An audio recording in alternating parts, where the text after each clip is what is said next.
Programme میں ہمیں join کیا ہے سلیم بخاری صاحب نے، سینئر جرنلسٹ ہیں، کسی تعارف کے محتاج نہیں ہے. ویلکم ٹو دا شو بخاری صاحب. سر میرا آپ سے سوال یہ ہے کہ حکومت آج کچھ بوکھلائیوں میں دیکھ رہی ہے. وفاقی کابینہ کا اجلاس ہوا ہے، وزیر اعظم نے اس کی صدارت کی ہے اور نکات میں 12 نکات تھے اجلاس کے اندر جو ایجنڈے کا حصہ تھے. 2 ہیں جو غالب رہے ہیں، ایک مہنگائی اور دوسرا جلسہ، جو ہماری اطلاعات ہیں، جو رپورٹس اجلاس ختم ہونے کے بعد ہم تک آ رہی ہیں. یہ بتائیے گورنمنٹ کی جلسے کو لے کے کس حد تک پریشانی ہے؟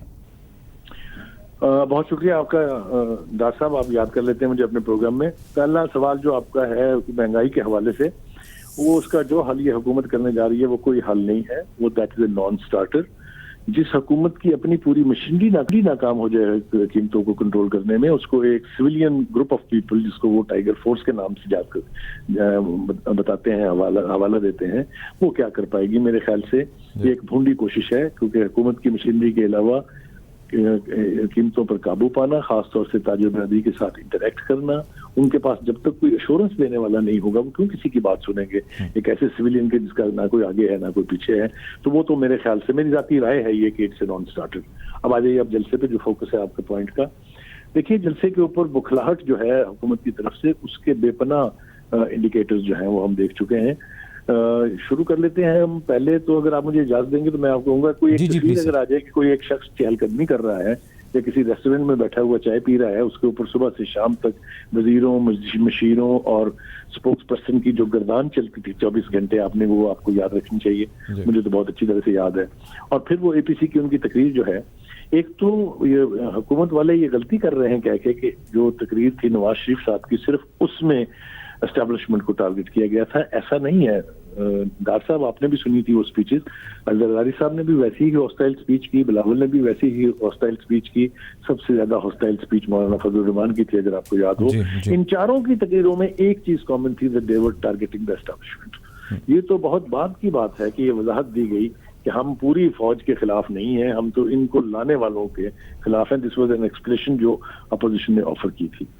اس کے بعد سے جو جون یہ دن قریب آتے جا رہے ہیں جلسے ہونے کے، 2-4 باتیں اور اس حوالے سے میں ضرور کرنا چاہوں گا. وہ ایک تو اے پی سی نے اپنے شیڈول میں تھوڑی سی ری ایڈجسٹمنٹ کی ہے، جس کے بارے میں بہت ساری نیگیٹو باتیں بھی ہم نے سنی. کسی نے کہا کہ پیپلز پارٹی آن بورڈ نہیں ہے، کسی نے کہا کہ پیپلز پارٹی کو مولانا فضل الرحمان کی صدارت کرنے پر پی ڈی ایم کے اعتراضات ہیں، کسی نے کہا استعفوں کے معاملے پر ڈیوائیڈ ہے، وغیرہ وغیرہ. لیکن جون وقت قریب آتا جا رہا ہے جلسے کا، ہم دیکھ رہے ہیں کہ پینک کا لیول بھی اسی تیز رفتاری کے ساتھ بڑھ رہا ہے.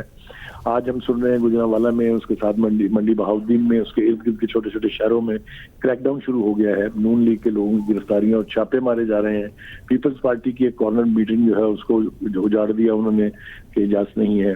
ابھی تک جلسے کی باقاعدہ اجازت نہیں دی گئی ہے. تو یہ سارے انڈیکیٹر جو ہیں، یہ ایک بوکھلاہٹ کا منظر جو ہے وہ سر یہ بخاری صاحب بتائیے کہ جو کریک ڈاؤن ہے اس کی اطلاعات ہم تک بھی آ رہی ہیں. قمر زمان کارا صاحب نے بھی ٹاک کی، بڑی غصے میں تھے، بڑے اگریسو تھے، اور سمجھ بھی آتا ہے ان کا غصہ جائز بھی ہے. یہ تو وہ گورنمنٹ ہے پی ٹی آئی کی جو اپنے دور میں اس قسم کے کئی جلسے کر چکی ہے، اور اس پہ کوئی تھوڑی سی بھی کوئی علاقے کا ڈی سی بھی اگر کوئی ایلیگیشن لگاتا تھا تو سخت قسم کا ریئیکشن آتا تھا. تو پی ٹی آئی کی گورنمنٹ کو جو اس سارے پروسیس سے گزر چکی ہے، ہم یاد رکھیے جب بھی میں معافی چاہتا ہوں آپ کی بات کاٹ رہا ہوں، جب بھی اپنا ہی نسخہ استعمال ہوتا ہے نا آدمی کے اوپر، پھر اتنی ہی تکلیف ہوا کرتی ہے.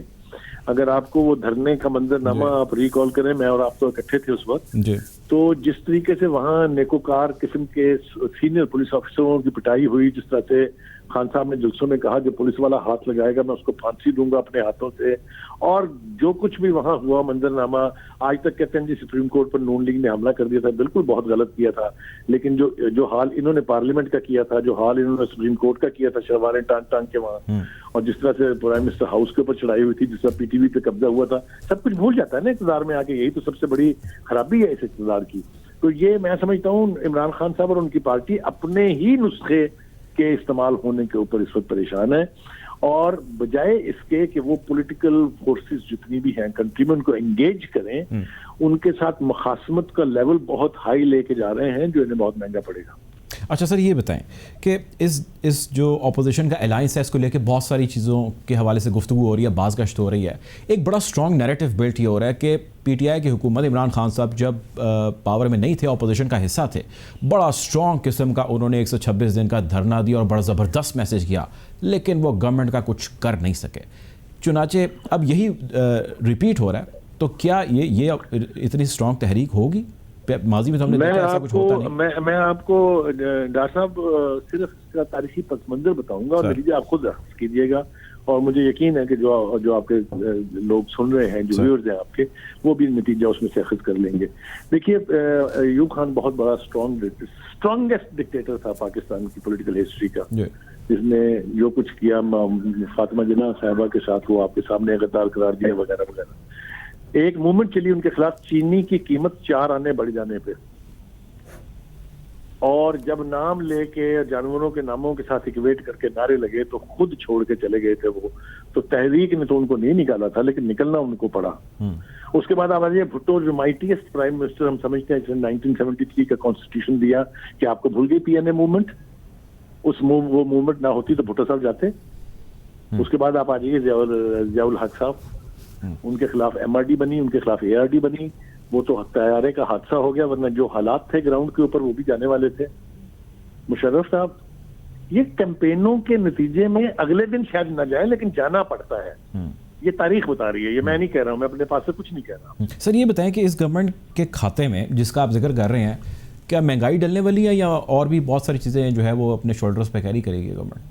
2 3 4 نہیں ہے، بے پناہ چیزیں ہیں۔ دیکھیے ابھی تو مہنگائی سر بڑی زبردست قسم کا ایک ایسی ویو ہے سر کہ ہر بندہ بہت پریشان ہے۔ مہنگائی is one major reason, yes I agree with you, لیکن میں آپ کو 2 3 4 چیزیں اور یاد دلانا چاہتا ہوں۔ ایچ صاحب کا نعرہ ان کی بنیاد نہیں، ہب تھا الیکشن کیمپین کا، اور ساتھ اس کے 3 چیزیں جڑی تھی۔ یہ اکراس دا بورڈ ہوگا، پھر انہوں نے اپنی پرائم منسٹر بننے کے بعد پہلی تقریر میں کہا کہ یہ مجھ سے شروع ہوگا اور پھر میرے وزیروں کا ہوگا اور بنی گلا سے شروع ہوگا۔ یہ یاد ہے نا سب کچھ آپ کو؟ جی جی بالکل۔ وہ ون آئیڈ جیک کی طرح سے جس طریقے سے وہ احتساب ہو رہا ہے، وہ آپ کے بھی سامنے ہے، میرے بھی سامنے ہے، کوئی دلیل لانے کی، کوئی ثبوت دینے کی ضرورت نہیں ہے، پوری دنیا جانتی ہے۔ ایک تو وہ نعرہ جو واپس ہوا ہے، میں سمجھتا ہوں وہ ایگزسٹ ہی نہیں کرتا، اس لیے کہ اب تو پاکستان کی ہائیسٹ کورٹ نے، سپریم کورٹ آف پاکستان کے چیف جسٹس نے کہا کہ یہ نیب جو ہے یہ پولیٹیکل آرم ٹویسٹنگ کے لیے ہے، اس کو تو ہونا ہی نہیں چاہیے۔ یہ آپ نے بھی سنا ہوگا، میں نے بھی جی بالکل۔ تو نیب کو جس طریقے سے استعمال کیا گیا، اس نے اس احتساب کے نعرے کو گالی بنا دیا ہے۔ ایک بات تو یہ ہے۔ دوسری بات یہ ہے کہ انہوں نے اس کے ساتھ لائٹ جتنے وعدے کیے تھے، میں آپ کو اگر یاد دلانے پر آؤں گا تو کوئی 105 کے قریب اعلانات اور وعدے ہیں حضرت صاحب کے، اور 135 کے قریب اس کے اوپر یو ٹرنز ہے۔ جو شخص یہ کہتا ہو کہ یو ٹرن لینا بڑے ورلڈ لیڈرز کا کام رہا ہے، اس سے پھر بہت زیادہ توقعات لگانے کے لیے بھی آدمی کی عقل جو ہے اس کا معروف ہونا بہت ضروری ہے۔ اس کے بعد انہوں نے کہا آئی ایم ایف میں نہیں جائیں گے، ڈوب مروں گا، خودکشی کر لوں گا، یہ کر لوں گا، گئے آئی ایم ایف میں۔ ایک کے بعد دوسرا جو وعدہ تھا وہ they have gone back. Where is that south Punjab کا صوبہ جو 90 دن میں بننا تھا؟ کدھر ہے وہ کرپشن کا خاتمہ جو 90 دن میں انہوں نے کرنا تھا؟ کدھر ہے وہ 12 ارب روپے روزانہ کی کرپشن جو انہوں نے بچانی تھی؟ اگر وہ بچا رہے ہوتے تو پھر آپ کو کہیں سے قرضہ لینے کی ضرورت ہے؟ تو ایک بات نہیں ہے، on every word he made a commitment, he is gone back. تو یہ اپوزیشن کا کوئی کمال نہیں ہوگا، میں بالکل آپ کو ایمانداری سے کہہ رہا ہوں، یہ حکومت اپنے بوجھ سے گرے گی، اپنے بوجھ سے گرے گی۔ اچھا سر، اپنے بوجھ سے گرے گی۔ یہ حکومت سر، قطع کلامی معاف، یہ حکومت یہ کہتی ہے کہ جو بھی کرنٹ ابھی سچویشن ہے، جو حالات ہیں، اس کے ذمہ دار ہم نہیں ہیں، یہ وہ ماضی کی حکومتیں ہیں جو یہ آ کے کر کے چلی گئیں، ہم اس کا خمیازہ بھگت رہے ہیں، عوام اس کا خمیازہ بھگت رہی ہے۔ بڑا اسٹرانگ انہوں نے اس کا نیریٹو بلڈ رکھا ہے۔ یہ سودا جو ہے نا جی، یہ جنہوں نے بھی خریدا ہے، میں ان کے بارے میں تو کچھ نہیں کہہ سکتا، لیکن میں آپ کو 2 باتیں بتا دیتا ہوں۔ قرضے لیے انہوں نے، آپ نے کیا کیا؟ قرضے لیے آپ نے ان 2 حکومتوں کے جو 20 سال میں قرضے تھے، اس کے برابر قرضے 2 سال میں لے لیے، 2.5 سال میں۔ اچھا جی، آپ کا بجٹ کا خزانہ تو ہر سال بھرتا ہے، ذرا میری بات توجہ سے سنیے گا۔ I want you to explain to your viewers. جو حکومت کا نظام چلانے کے ریونیوز ہوتے ہیں وہ تو حکومت کے اپنے ہوتے ہیں، اور ہر سال خزانہ بھرتا ہے۔ اس کا کیا کیا آپ نے؟ کون سا مسئلہ آپ نے حل کیا؟ کہاں ہے وہ جناب 50 لاکھ گھر